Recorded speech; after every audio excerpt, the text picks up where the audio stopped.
Gon joun yon bel ti nana nan restaurant, on vi rive sou li, men kon vwa nan tèt ou ki di, mwen zè to bel pou mwen. Ou kol apre men, ou pose tèt ou paket kisyon raz. Ebe video sa apwa le zout ti problem sa pou mbote pou bel ti parol pou aposhe yon fi, kap fel anvi kon plis de ou e kap men yon loin avel pou. Sou fek tobe sou video sa, bienveni nan kominote ya. Chen sa dedye selman ak video ki gen apwa ak seduksyon, relasyon fam ak gason.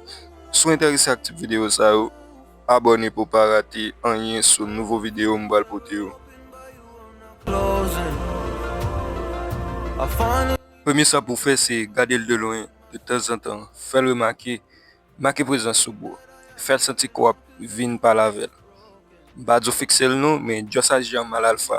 Bal ti kodey de tan zan tan, kon yal ap senti kon vi pa lavel, e se lè sa ou pal fè aksyon, ou pal aposhe. Ou pal aposhe l. Jis komanse avanse sou li pad wap gade l ak asirans, e pi rive sou li ak ti parol d'aposhe sa. Gade l epi dil. Hey, salu. M vreman atire par bote yo, e m jis anvi konon plus. Mba se sa fèm konen sa koz ke m ap bat pou kon sa. Fon ti respire, epi tan ki sa lap dzo. Sil dzo wa ou bien, yon ti jan etone, kontinye pou dil. Man vi diyon pe l bagay. Ndouvel fasil pou mwen kontre fi nan jan dan doa sa ou, men difisil pou mwen kontre tip de fi tankou ki atiran. Ou atireman pil, sensèrman. Respire epi tade sa lap dzo. Se apati de repos li wap konen ki jan pou kontinye balmay, jiska sko pran numero l pou. Fom ba difisil.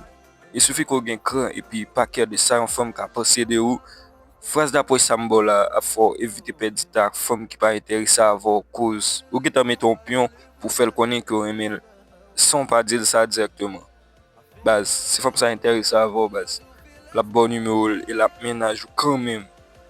Ben, nou fini la, oui. Video a fini.